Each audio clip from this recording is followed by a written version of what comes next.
Hello buddies. NCERT line by line में आप सभी का स्वागत है। बच्चों, आपकी एनसीईआरटी को रिवाइज करने के लिए आपके नीट के एग्जाम के लिए अगला चैप्टर मैं लेके आया हूं, excretory product and there elimination. NCERT line by line series में हम एनसीईआरटी के हर एक चैप्टर को रिवाइज कर रहे हैं और टाइम जो हम ले रहे हैं करीब 15-20 मिनट या 25 मिनट, आधे घंटे का टाइम ले रहे हैं। तो इस टाइम में हम एनसीईआरटी की लगभग हर वो लाइन कवर कर रहे हैं जो आपके नीट के एग्जाम में पूछी जा सकती है। मेरी एनालिसिस ये है कि इस सीरीज में, NCERT line by line series में, अगर आप पूरा कवर करते हैं तो करीब 10-12 घंटे का टाइम आपको लगेगा और आपको नीट के एग्जाम में 70+ क्वेश्चन डायरेक्टली मिल जाएंगे इस रिवीजन से। ठीक है, तो चलिए स्टार्ट करते हैं। Excretive product and there elimination, ये ह्यूमन फिजियोलॉजी का अगला चैप्टर है। तो सबसे पहले हम बात करते हैं कि इस चैप्टर में हमें पढ़ना क्या है। हम यहाँ पर मेजर एक्सक्रीटरी वेस्ट के बारे में बात करने वाले हैं और इसमें भी हम नाइट्रोजनस वेस्ट प्रोडक्ट की बात करेंगे। तो मेजर नाइट्रोजनस वेस्ट तीन है, ammonia, urea and uric acid. ठीक है, अब इन तीनों में अगर बात की जाए तो जो अमोनिया है वो सबसे ज्यादा टॉक्सिक है और इसके रिमूवल में सबसे ज्यादा पानी खर्च होता है, जबकि यूरिक एसिड सबसे कम टॉक्सिक है और इसके रिमूवल में सबसे कम पानी खर्च होता है। अब अमोनिया का जो एक्सक्रीशन है उससे अमोनोटेलिज्म का नाम दिया जाता है। अमोनोटेलिज्म आपको कहाँ मिलेगा, बहुत इंपॉर्टेंट है। मेनी बोनीफिसेस, एक्वेटिक एम्फीबियन और एक्वेटिक इंसेक्ट अमोनोटेलिक नेचर के होते हैं। जो अमोनिया है ये वाटर में इजीली सॉल्युबल होता है और इसको बॉडी सरफेस या गिल सरफेस से अमोनियम आयन के फॉर्म में डिफ्यूजन के द्वारा एक्सक्रीट किया जाता है। किडनीज अमोनिया के रिमूवल में कोई इंपॉर्टेंट रोल प्ले नहीं करते, ये बहुत इंपॉर्टेंट है। अब अगर हम बात करें बेटा यूरियोटेलिक एनिमल की, जो यूरिया का एक्सक्रीशन करते हैं, तो यूरियोटेलिक एनिमल में मैमल आ जाएंगे, मेनी टेरेस्ट्रियल एम्फीबियन आ जाएंगे और मरीन फिशेस आ जाएंगे। ठीक है, अब जो अमोनिया होता है वो यूरियोटेलिक एनिमल में मेटाबॉलिज्म के द्वारा प्रोड्यूस होता है और लीवर में अमोनिया को यूरिया में कन्वर्ट किया जाता है और फिर जो यूरिया है उसको ब्लड में रिलीज कर दिया जाता है और इस ब्लड से यूरिया को फिल्टर करने का काम और एक्सक्रीट करने का काम किडनीज करती हैं। यानी यूरिया के रिमूवल में किडनीज का रोल इंपॉर्टेंट है, जबकि अमोनिया के रिमूवल में किडनीज का रोल इंपॉर्टेंट नहीं था। क्लियर है बात। अब आते हैं यूरिकोटेलिक एनिमल के बारे में, जो यूरिक एसिड का एक्सक्रीशन करते हैं। ठीक है, यूरिक एसिड का एक्सक्रीशन करते हैं कौन, रेप्टाइल, बर्ड, लैंड स्नेल और इंसेक्ट, बहुत इंपॉर्टेंट है ये। ठीक है, और जो यूरिक एसिड का एक्सक्रीशन होता है वो पेलेट या पेस्ट के फॉर्म में होता है और इसमें मिनिमम लॉस होता है वाटर का। अब आते हैं बेटा यहाँ पर एक्सक्रीटरी स्ट्रक्चर के बारे में। एक्सक्रीटरी स्ट्रक्चर की अगर बात करें बेटा तो एक्सक्रीटरी स्ट्रक्चर में हमारे पास क्या क्या आ जाएंगे, जैसे कि अगर हम बात करें प्रोटोनेफ्रीडिया या फ्लेम सेल के बारे में तो ये मिलेंगे प्लेटी हेल्मिन, जैसे फ्लैटवर्म हो गया, प्लेनेरिया। रोटिफर में मिलेंगे कुछ एनेलिड में और इसके अलावा सिफेलोकॉर्डेट एम्फियोक्सिस में मिलेंगे। नेफ्रीडिया की बात करें बेटा तो नेफ्रीडिया आपको मिलेंगे कहां पर, अर्थवर्म और अदर एनलेट के अंदर मिलेंगे आपको। मेल्पीजियन ट्यूब्यूल आपको मिलेंगे कहां पर, इंसेक्ट में, जैसे कॉकरोच की बात करें, है ना। और एंटिनल ग्लैंड या ग्रीन ग्लैंड पाई जाती हैं क्रस्टेशियन में, जैसे कि प्रॉन के अंदर। अब चूंकि हम ह्यूमन फिजियोलॉजी पढ़ रहे हैं तो हम ह्यूमन के एक्सक्रीटरी सिस्टम के बारे में बात करेंगे। ह्यूमन का जो एक्सक्रीटरी सिस्टम है बेटा उसके 4 पार्ट होते हैं, एक पेयर किडनीज, एक पेयर यूरेटर, एक यूरिनरी ब्लैडर और एक यूरेथ्रा होता है। ठीक है, अब किडनीज की बात करें बेटा तो किडनीज जो होती हैं बीन शेप्ड होती हैं, बीन शेप्ड। ये सिचुएटेड होती हैं लास्ट थोरेसिक और थर्ड लंबर वर्टिब्रा के बीच में। लास्ट थोरेसिक मतलब T12 और L3 के बीच में इनकी लोकेशन होती है। किडनी की डायमेंशन की बात करें तो किडनी की थिकनेस 2 से 3 सेंटीमीटर, विथ जो होती है वो 5 से 7 सेंटीमीटर और लेंथ 10 से 12 सेंटीमीटर होती है और वजन जो होता है 120 से 170 ग्राम होता है, किलोग्राम नहीं होगा। ठीक, ध्यान रखिएगा इसको। अब यहाँ पर अगर हम बात करें बेटा तो इनमें किडनी के अंदर अगर हम चलेंगे तो एक फनल शेप स्पेस होता है जिसको रीनल पेल्विस कहते हैं और इसमें कुछ प्रोजेक्शन होती है जिनको कैलिक्स का नाम दिया था, प्लूरल फॉर्म में कैलिसस कहते हैं। जो आउटर लेयर किडनी की होती है वो टफ कैप्सूल के द्वारा यानी रीनल कैप्सूल के द्वारा कवर होती है। और किडनी के अंदर दो जोन होते हैं, आउटर कॉर्टेक्स और इनर मेडुला रीजन पाया जाता है। जो मेडुला रीजन होता है वो डिवाइड होता है कुछ कोनिकल मासेस में, जिनको मेडुलरी पिरामिड कहते हैं, और मेडुलरी पिरामिड कैलिक्स के ऊपर प्रोजेक्टेड होते हैं। ठीक है, अब जो कॉर्टेक्स होता है ये एक्सटेंड होता है बिटवीन द मेडुलरी पिरामिड, ये मेडुलरी पिरामिड के बीच में एक्सटेंड कर जाता है। ये देखिए आप फिगर, है ना, ये मेडुलरी पिरामिड्स आपको दिखाए गए, इनके बीच में जो कॉर्टेक्स एक्सटेंड कर जाता है, और इस एक्सटेंशन को हम लोग कहते हैं रीनल कॉलम या कॉलम ऑफ बर्टिनी। तो मेडुलरी पिरामिड के बीच में कॉर्टेक्स एक्सटेंड कर जाता है, जिसे रीनल कॉलम या कॉलम ऑफ बर्टिनी कहा जाता है। अब किडनी की बात करें तो किडनी का फॉर्मेशन होता है बेटा, एक किडनी के अंदर 1 मिलियन नेफ्रॉन होते हैं। हमारे पास 2 किडनी यानी 2 मिलियन नेफ्रॉन हो जाएंगे। और किडनी जो बेटा ये फंक्शनल यूनिट है, किडनी की फंक्शनल यूनिट क्या है, नेफ्रॉन। न्यूरॉन न्यूरल सिस्टम की यूनिट होती है। अब नेफ्रॉन के बेटा 2 पार्ट होते हैं, एक होता है ग्लोमेरुलस, दूसरा रीनल ट्यूब्यूल। जो ग्लोमेरुलस है ये है tuft top capillaries formed by afferent arteriole, और एफरेंट आर्टीरियोल एक फाइन ब्रांच है रीनल आर्टरी की। जो ग्लोमेरुलस में ब्लड होता है बेटा वो अवे ले जाने का काम इफरेंट आर्टीरियोल करता है, और उसकी तरफ ब्लड ले जाने का काम एफरेंट आर्टीरियोल करता है। रीनल ट्यूब्यूल की बात करें तो इसकी शुरुआत होती है double walled cup like structure से, जिसे बॉमेन्स कैप्सूल कहते हैं। और जो बॉमेन कैप्सूल होता है ये ग्लोमेरुलस को इनक्लोज करता है, और ग्लोमेरुलस और बॉमेन कैप्सूल को एक साथ मिला के मेल्पिजियन बॉडी या रीनल कार्पस्कल के नाम से जानते हैं, जैसे इस फिगर में आप देख सकते हैं। यहाँ पर बॉमेन कैप्सूल भी आपको दिखाई गया और ग्लोमेरुलस भी आपको दिखाई गया, दोनों को मिला के हम मेल्पिजियन बॉडी या रीनल कार्पस्कल के नाम से जानते हैं। ठीक है, तो टिब्यूल का, रीनल टिब्यूल का पहला पार्ट हो गया बॉमेन कैप्सूल। दूसरा जो पार्ट है यहाँ पर उसका नाम है प्रॉक्सिमल कॉन्वोल्यूटेड टिब्यूल, जिसे पीसीटी कहते हैं। जो पीसीटी है उसके बाद हेयर पिन शेप का हेनलेज लूप आता है। ठीक, हेयर पिन शेप का हेनलेज लूप आ जाएगा, और हेनलेज लूप जो होता है उसमें डिसेंडिंग और असेंडिंग लिम्ब होती हैं। जो असेंडिंग लिम्ब होती है वो डीसीटी यानी डिस्टल कॉन्वोल्यूटेड टिब्यूल में ओपन करता है। क्लियर, और यहां पर नेफ्रॉन एंड हो जाता है। अब कई सारे नेफ्रॉन के डीसीटी रीजन एक स्ट्रेट ट्यूब में ओपन करते हैं, जिसे कलेक्टिंग डक्ट कहते हैं, और जो कलेक्टिंग डक्ट होते हैं ये ओपन करते हैं रीनल पेल्विस के अंदर मेडुलरी पिरामिड से होते हुए। ठीक, अब जरा यहां पर देखिए, अगर हम बात करें मेल्पिजियन बॉडी की बात करें, पीसीटी और डीसीटी की बात करें, तो ये कॉर्टिकल रीजन में पाए जाते हैं, कॉर्टेक्स के अंदर होते हैं। लेकिन अगर हम लूप ऑफ हेनले की बात करें तो ये मेडुला रीजन में पाया जाता है। अब ज्यादातर नेफ्रॉन में जो लूप ऑफ हेनले है बहुत छोटा होता है, और ये मेडुला में बहुत कम दूरी तक एक्सटेंड करता है। ऐसे नेफ्रॉन को कॉर्टिकल नेफ्रॉन कहते हैं। लेकिन कुछ नेफ्रॉन ऐसे होते हैं जिनमें लूप ऑफ हेनले बहुत लॉन्ग होता है, और ये मेडुला में बहुत गहराई तक चला जाता है। इन्हें जक्स्ट्रा मेडुलरी नेफ्रॉन का नाम दिया जाता है। ठीक, जक्स्ट्रा मेडुलरी नेफ्रॉन इन्हें कहते हैं। अब जो इफरेंट आर्टीरियोल है कहां से निकलता है, ग्लोमेरुलस से। ये रीनल ट्यूब्यूल के चारों तरफ एक कैपिलरी का नेटवर्क तैयार करता है, जिसे पेरी ट्यूबुलर कैपिलरीज कहते हैं। और पेरी ट्यूबुलर कैपिलरीज का वो हिस्सा जो हेनलेज लूप के पैरेलल होता है उसे वासा रेक्टा कहते हैं, जो यू शेप का होता है। अब ध्यान रखिएगा, वासा रेक्टा या तो एब्सेंट होता है या हाईली रिड्यूस्ड होता है कॉर्टिकल नेफ्रॉन में, लेकिन जक्स्ट्रा मेडुलरी नेफ्रॉन में ये वेल डेवलप्ड होता है। अब बात करते हैं यूरिन फॉर्मेशन की। बेटा देखिए, किडनी की या हम नेफ्रॉन की अगर बात करें तो इनका जो मेन काम है ये यूरिन फॉर्मेशन ही होगा, है ना। अब ये यूरिन फॉर्मेशन होता है बेटा, 3 स्टेप में होता है। ठीक, 3 मेन प्रोसेस होते हैं, एक होता है फिल्ट्रेशन, एक होता है रीएब्जॉर्प्शन, और तीसरा होता है सिक्रीशन। अब पहले स्टेप की बात करें तो पहला स्टेप होता है फिल्ट्रेशन ऑफ ब्लड।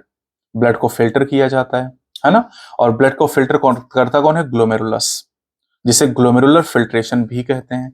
अब 1100 से 1200 ml ब्लड फिल्टर करती हैं दोनों किडनीज पर मिनट में, और ये लगभग 1/5 है कार्डियक आउटपुट का।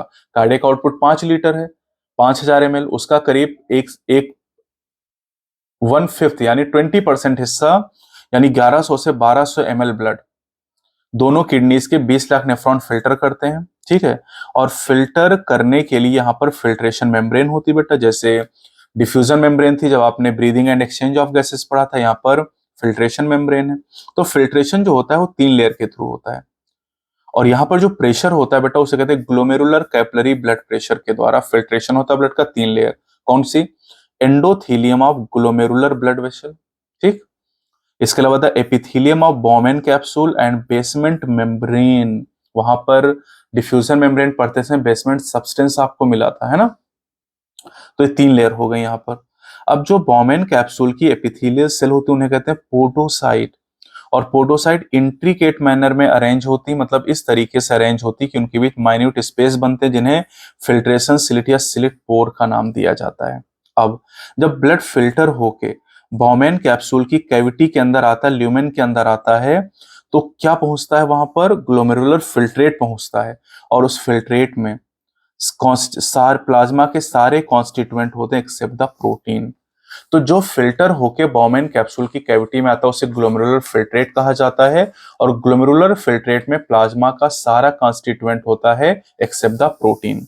अब कितना फिल्ट्रेट बनता है? दोनों किडनीज के द्वारा 1 मिनट में जितना फिल्ट्रेट तैयार किया जाता है उसे कहते हैं ग्लोमेरुलर फिल्ट्रेशन रेट, जो कि जीएफआर शॉर्ट में कहलाता है। जीएफआर की वैल्यू होती है 125 ml पर मिनट या 180 लीटर पर डे। ये वैल्यू भी आपको याद करनी है, ठीक है। अब देखिए, जीएफआर को रेगुलेट करने के लिए किडनी में एक मैकेनिज्म पाई जाती है जिसे जेजी यानी जक्स्ट्रा ग्लोमेरुलर एपरेटस कहते हैं। ये बनता कैसे, ध्यान रखना है। जेजीए का फॉर्मेशन होता है जहां पर डीसीटी और एफरेंट आर्टेरियल एक दूसरे के कांटेक्ट में आते हैं।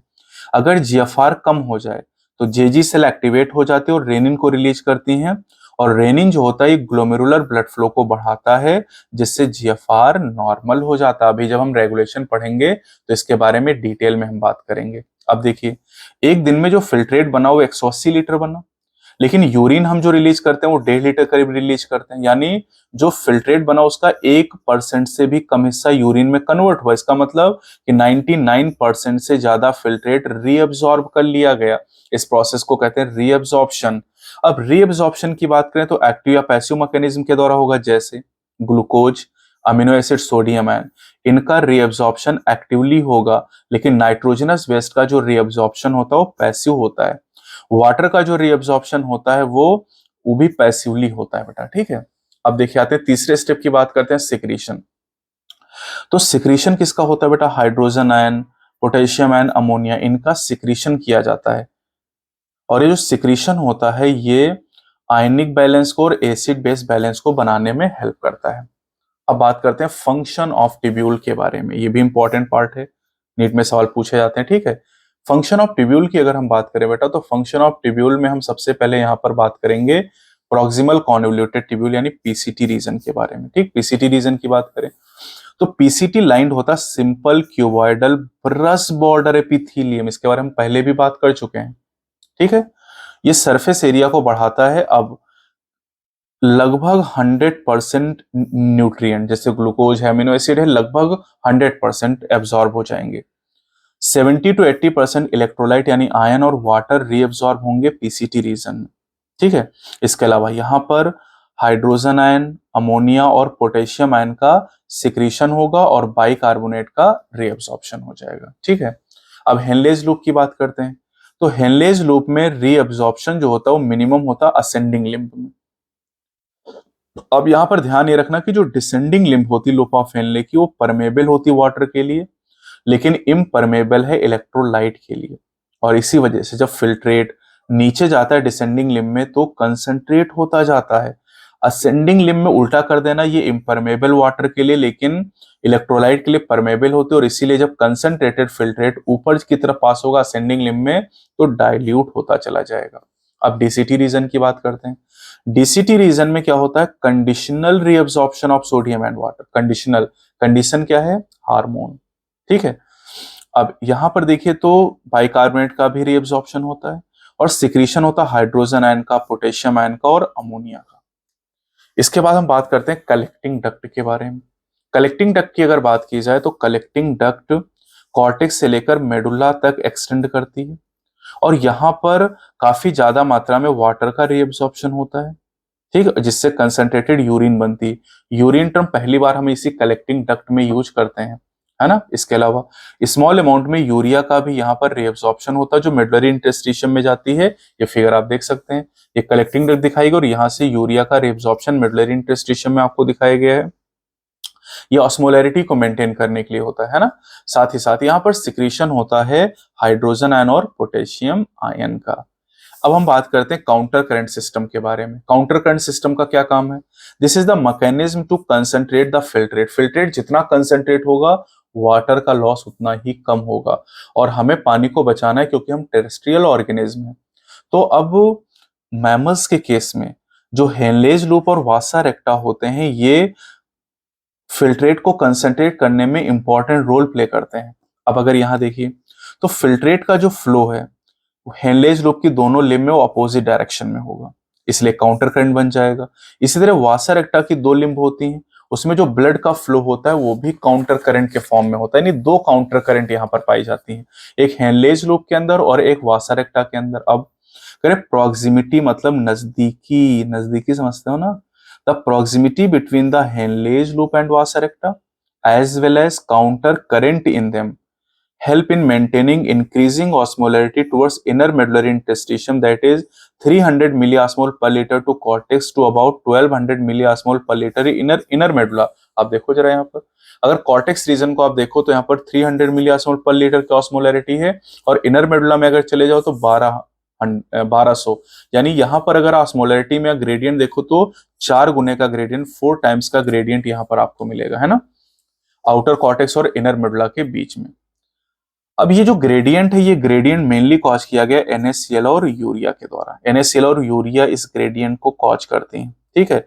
इस सिस्टम को हम लोग काउंटर करंट मैकेनिज्म के नाम से जानते हैं, और ये मैकेनिज्म हेल्प करती है कंसंट्रेशन ग्रेडियंट को बनाने में मेडुलरी इंटरस्टिशियम में, ठीक है। अब एक चीज ध्यान रखिएगा, जो ह्यूमन किडनी है ये जो यूरिन प्रोड्यूस करती है वो नियरली 4 टाइम कंसंट्रेटेड है इनिशियल फिल्ट्रेट की तुलना में। इनिशियल फिल्ट्रेट की तुलना में यूरिन 4 टाइम कंसंट्रेट है, और यहां भी देखो आप तो कॉर्टेक्स और मेडुला में 4 टाइम का ग्रेडियंट भी पाया जा रहा है, तो इससे आप इसको आसानी से याद रख सकते हैं। अब आते हैं regulation of kidney function.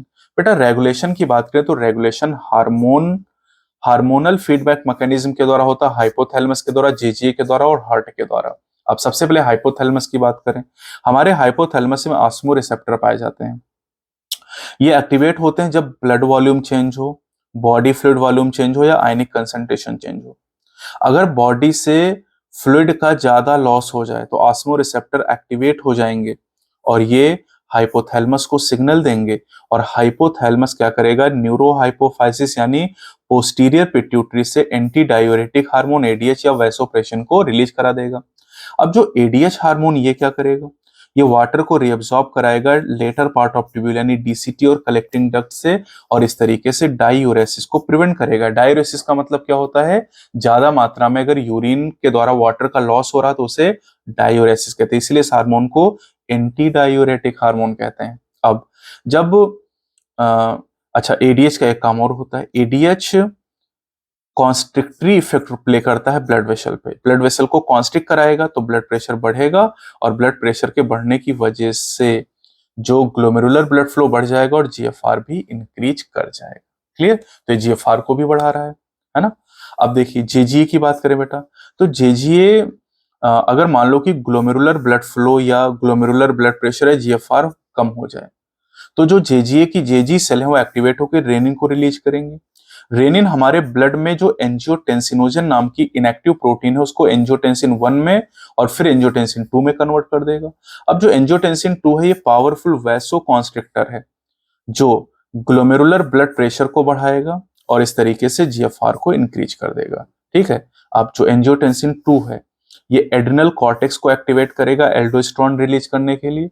Aldosterone क्या करेगा, रीअब्जॉर्प्शन कराएगा सोडियम और वाटर का फ्रॉम द डीसीटी रीजन, और इसकी वजह से जब वाटर का रीअब्जॉर्प्शन होगा, सोडियम का रीअब्जॉर्प्शन होगा, तो इससे ब्लड प्रेशर और जीएफआर बढ़ जाएगा। इस मैकेनिज्म को रेनिन एंजियोटेंसिन मैकेनिज्म का नाम दिया जाता है। फिर आते हैं अगर मान लो कि एट्रिया से ब्लड का फ्लो बढ़ जाए, यानी ब्लड प्रेशर जब बढ़ जाएगा, तो हमारे हार्ट के एट्रिया से एट्रियल नाइट्रियूरेटिक फैक्टर, एक हार्मोन है जो रिलीज होगा। एएनएफ वैसो डायलेशन कॉज करता है, ब्लड वेसल को फैला देता है, जिससे ब्लड प्रेशर डिक्रीज हो जाता है। यानी ANF mechanism act as a check on renin angiotensin mechanism, NF mechanism renin angiotensin mechanism के अगेंस्ट काम करती है। अब आते हैं मिक्चुरेशन। मिक्चुरेशन का मतलब होता है process of release of urine. ये एक रिफ्लेक्स एक्शन है, और इस रिफ्लेक्स एक्शन को मिक्चुरेशन रिफ्लेक्स के नाम से जानते हैं ना। हमारा जो यूरिनरी ब्लैडर है बेटा, यूरिनरी ब्लैडर यूरिन को स्टोर करने का काम करता है, यूरिनरी ब्लैडर यूरिन को स्टोर करने का काम करता है, ठीक है।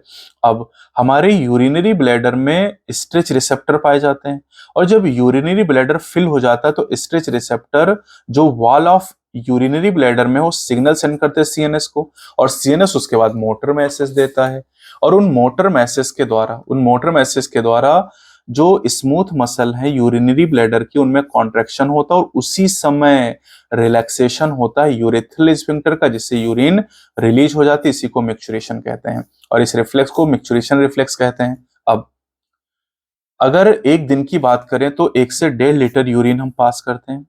यूरिन का जो कलर है लाइट येलो होता है, ये स्लाइटली एसिडिक, इसका पीएच याद करिएगा 6 होता है, ठीक है।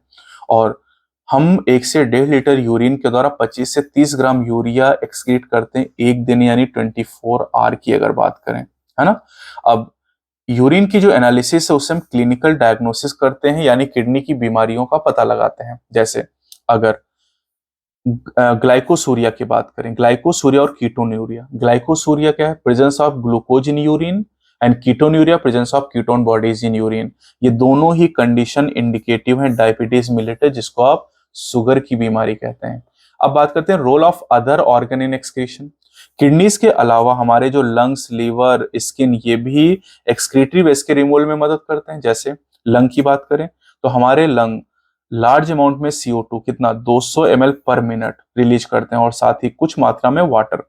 लिवर की बात करें तो liver is the largest gland of our body, और ये सिक्रीट करती बाइल कंटेनिंग सब्सटेंसेस जैसे bilirubin, biliverdin, cholesterol, degraded steroid hormone, vitamin and drug, और ये सब्सटेंसेस डाइजेस्टिव वेस्ट के द्वारा बॉडी से पास हो जाते हैं। अब स्किन की बात करें तो हमारी स्किन में स्वेट और सिबेसिस ग्लैंड पाई जाती हैं। स्वेट की बात करें तो स्वेट का प्रोडक्शन स्वेट ग्लैंड करती है, जिसके अंदर NaCl, स्मॉल अमाउंट में यूरिया और लैक्टिक एसिड होता है, और पसीने के द्वारा इन तीनों चीजों का एक्सक्रीशन हो जाता है। वैसे स्वेट का मेन जो फंक्शन है, प्राइमरी फंक्शन है, वो कूलिंग इफेक्ट प्रोवाइड करना, बॉडी को ठंडा रखना है ना। इसी तरह सिबेसिस ग्लैंड की बात करें तो इनसे जो सीबम निकलता है बेटा, सिबेसिस ग्लैंड के सिक्रीशन को सीबम कहते हैं। उसमें क्या होता है? स्टिरॉल, हाइड्रोकार्बन और वैक्सेस होती हैं, है ना। ये इनको सीबम कहते हैं मिला के। अब ये हमारी स्किन के ऊपर एक प्रोटेक्टिव ऑयली कवरिंग बनाती हैं, लेकिन इनके द्वारा स्टिरॉल, हाइड्रोकार्बन और वैक्स का एक्सक्रीशन भी हो जाता है। साथ ही स्मॉल अमाउंट में नाइट्रोजनस वेस्ट हमारे सलाइवा के द्वारा, यानी सलाइवरी ग्लैंड के द्वारा भी एक्सक्रीट किए जाते हैं। अब बात करते हैं डिसऑर्डर के बारे में। देखिए, अगर किसी पर्सन की किडनी सही तरीके से काम ना करें तो हमारे ब्लड में यूरिया का एक्युमुलेशन होने लगेगा, जिसे यूरीमिया कहते हैं, यूरीमिया कहते हैं। अब अगर किसी पर्सन में किडनी फेलियर हो जाए तो किडनी फेलियर में हम हीमोडायलिसिस का तरीका यूज करते हैं। हीमोडायलिसिस में क्या करते हैं? ब्लड को ड्रेन करते हैं, पर्सन की बॉडी से ब्लड को निकालते हैं आर्टरी से, और उसको ले जाते हैं डायलाइजिंग यूनिट में, जिसे आर्टिफिशियल किडनी कहते हैं, ठीक है। और ब्लड को आर्टरी से निकालने के बाद डायलाइजिंग यूनिट में पंप करते हैं, लेकिन उसके पहले उसमें एंटीकोएगुलेंट हेपेरिन को मिला देते हैं। अब इस डायलाइजिंग फ्लूइड का जो कंपोजिशन है वो सेम हमारे प्लाज्मा की तरह होता है, सेम प्लाज्मा की तरह होता है, एक्सेप्ट द नाइट्रोजनस वेस्ट। यानी डायलाइजिंग फ्लूइड के अंदर नाइट्रोजनस वेस्ट को छोड़कर बाकी सारी चीजें होती हैं, ठीक है। अब जब ब्लड क्लियर हो जाता है तो क्लियर्ड ब्लड को वेन के द्वारा बॉडी में डालते हैं, लेकिन एंटी हिपेरिन ऐड करने के बाद में। और ये जो डायलिसिस का तरीका है, ये यूरेमिक पेशेंट के लिए वरदान की तरह, बून की तरह है। अब किडनी ट्रांसप्लांटेशन जो है, ये अल्टीमेट मेथड होता है एक्यूट रीनल फेलियर के लिए। इस केस में एक फंक्शनिंग किडनी की रिक्वायरमेंट होती है, और किडनी क्लोज रिलेटिव की होनी चाहिए, ताकि इम्यून सिस्टम रिजेक्ट ना करे। कौन सा इम्यून सिस्टम रिजेक्शन का काम करता है? सेल मीडिएटेड इम्यूनिटी जो होती है, CMI, जो टी लिम्फोसाइट प्रोवाइड करती है, वो रिजेक्शन का काम करती है। रीनल कैल्कुलाई की बात करें, इसको आप कहते हैं भैया वो स्टोन हो गया ना, पथरी हो गई किडनी में। तो स्टोन और insoluble mass of crystallised salt oxalate, ध्यान रखिएगा यहाँ पर, ठीक है। ग्लोमेरुलोनेफ्राइटिस का मतलब inflammation of glomeruli of kidney. तो ये पूरा टॉपिक आपका हो गया है ना। समरी में कोई ऐसी बहुत खास बात नहीं लिखी है, जो बातें हैं वो आप पहले से ही पढ़ चुके हैं। तो ये बेटा आपका पूरा टॉपिक हो जाता है ना। यहाँ पर पूरा टॉपिक आपका कंप्लीट हो जाता है। और ये जो मैंने आपको पूरा टॉपिक कराया है, करीब 20 मिनट का टाइम लगा इस पूरे चैप्टर को कवर करने में, और इतनी ही चीजें आपको पढ़नी भी हैं, इतनी ही चीजें आपको पढ़नी है, इससे आपका काम हो जाएगा, है ना। एनसीईआरटी में इतना ही पूछा जाता है। मैं बार बार आपसे कह रहा हूँ कि बेटा अगर इससे ज्यादा कोई आपको पढ़ा रहा है, इससे ज्यादा कहानी आपको समझा रहा है, तो क्या उतनी कहानी आप याद कर पाओगे? और जरूरत भी तो नहीं है उसको याद करने के चक्कर में। जो एनसीईआरटी वो भी नहीं याद कर पा रहे हैं आप, है ना। तो एनसीईआरटी ने जो लिखा पहले ये सारी चीजें याद हो, इससे ज्यादा जरूरत नहीं, क्योंकि इससे बाहर एनटीए पूछ नहीं रहा है, नीट में पूछा नहीं जा रहा है। तो इससे ज्यादा अगर कोई टीचर आपको पढ़ा रहा है तो मतलब पूरी तरीके से आपको बेवकूफ बना रहा है, अपना नॉलेज दिखाने के लिए आपको ऐसी चीजें पढ़ा रहा है जिनकी कोई जरूरत नहीं है, और इसकी वजह से फिजिक्स और केमिस्ट्री में आप टाइम नहीं दे पा रहे हैं। तो बायो बहुत आसान सा सब्जेक्ट है, लेकिन अगर हम एनसीईआरटी के थ्रू ही चीजों को कवर करें, वरना बहुत ब्रॉड हो जाता है। बहुत सारे टीचर्स को पता ही नहीं कि पढ़ाना क्या है, वो दुनिया भर की कहानी पढ़ाते रहते हैं। यूट्यूब पे आप देखिए ऐसे ऐसे टीचर आपको मिलेंगे, दुनिया भर की गाथा पढ़ा रहे हैं, काम की चीज नहीं बता रहे हैं, बाकी गाथा आपको पढ़ा रहे हैं। तो केवल आपको इतना ही पढ़ना है जितना मैंने आपको बताया है एनसीईआरटी के अलावा, और कुछ भी रिक्वायरमेंट आपको नहीं है। इतना पढ़िए, और अगली वीडियो में हम लोग अगले चैप्टर यानी लोकोमोशन एंड मूवमेंट के बारे में बात करेंगे, ठीक है। चैनल पे नए तो सब्सक्राइब करें। जय हिंद।